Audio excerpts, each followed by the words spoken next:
神係全知全能，能夠做任何事噶嘛？咁有人問啦，神可唔可以創造一塊佢自己舉唔起嘅石頭呢？呢一條係超級出名嘅悖論，可以話係有神論同無神論之間嘅世紀大辯論啦。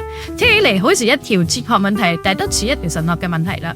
無論從邊個角度出發，都存在住好大嘅爭議，似乎都會得出神唔係全能嘅結論啦。呢條 paradox 嘅邏輯係咁樣嘅。第一，如果神能夠創造一塊連自己都舉唔起嘅石頭，咁神就唔係全能啦，因為佢有能力創造，但冇辦法舉起呢塊石頭，即係話佢嘅能力有界限。相反啊，如果神唔能夠創造塊自己都舉唔起嘅石頭，咁即係神都唔係全能咯，因為佢冇辦法完成呢個創造啊嘛，咁即係佢嘅能力有佢嘅界限啦。Molly 今日同你打破迷思，唔使變喪屍啊！好啦，我哋嚟個非常客觀嘅推理之前，要首先了解究竟神係點樣嘅一個存在啦。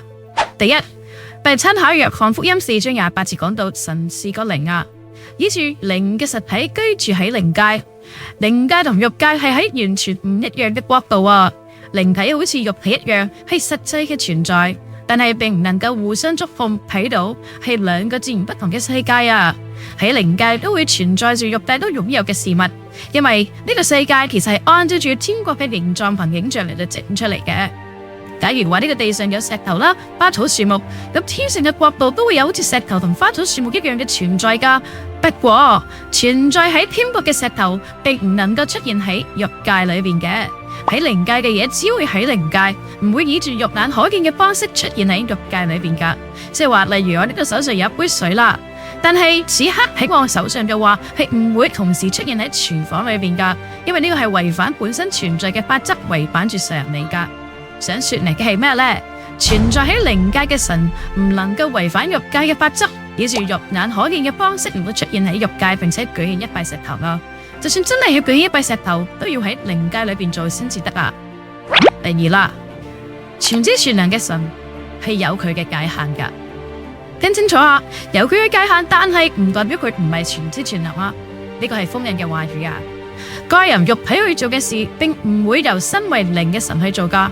有我哋肉體該為咗生存喺肉界而做嘅事，呢個係我哋嘅責任分擔，並唔能夠讓神嚟到去越線去做一啲該由我哋肉體去做嘅事啊。關於呢一點，如果大家有興趣嘅話，可以回顧翻之前第一集講到呢一點噶。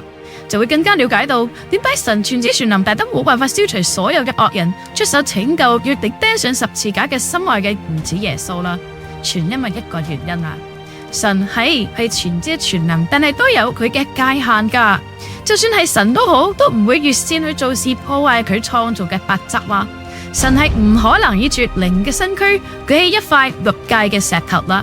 如果要舉起呢個塊石頭嘅話，神動工嘅方式係唔會以住親身以靈去做噶，而係透過使用萬物啦，使用人類嚟到直接動工啦。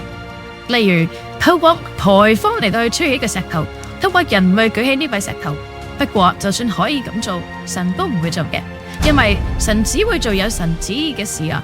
如果呢個冇神嘅旨意、冇神嘅計劃嘅話，神係唔會做呢啲對佢冇意義嘅事噶。第三，可能你諗啦。神直接顯現嘅話，都唔使搞到大家喺度辯論啦。假如神真係以住肉眼可見嘅方式出現喺呢個世界，你會點樣啦？呢個世界真係會完全失衡啊！人都冇辦法正常咁生活同埋運作噶。你試下諗下，你食緊飯嘅時候、返工嘅時候、讀緊書嘅時候，神就坐喺你面前，你會點啊？得兩個結果啫，一係就開心興奮到專注唔到自己嘅生活，一係呢就嚇死咗。因此，神都唔會以住肉眼可見嘅方式出現喺呢個地球，更何況係舉起一塊石頭呢？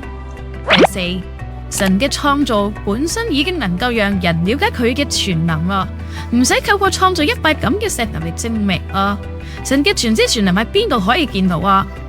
人係連一泡土都冇辦法讓佢停留喺空中，但係神喺空中卻係創造出地球同埋日月星辰。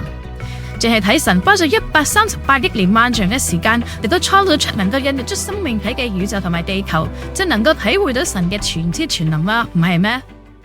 神嘅全知全能並唔係違反創造嘅法則去做一啲令我哋覺得好 wow 嘅嘢啊！神嘅全知全能係在於佢嘅創造，在於佢差派佢嘅獨生子基督耶穌，在於佢嘅大愛、寬恕、對人無盡嘅包容同埋忍耐啊！所以當我哋從正北的角度嚟到切入，並且了解神嘅全知全能，就會了解呢一條悖論本身存在呢個問題，並唔成立噶。因為今日嘅分享可以解答到你嘅疑問啦。有任何想問嘅問題或者 comment，留言話俾我知啦。我哋下星期四再見，拜。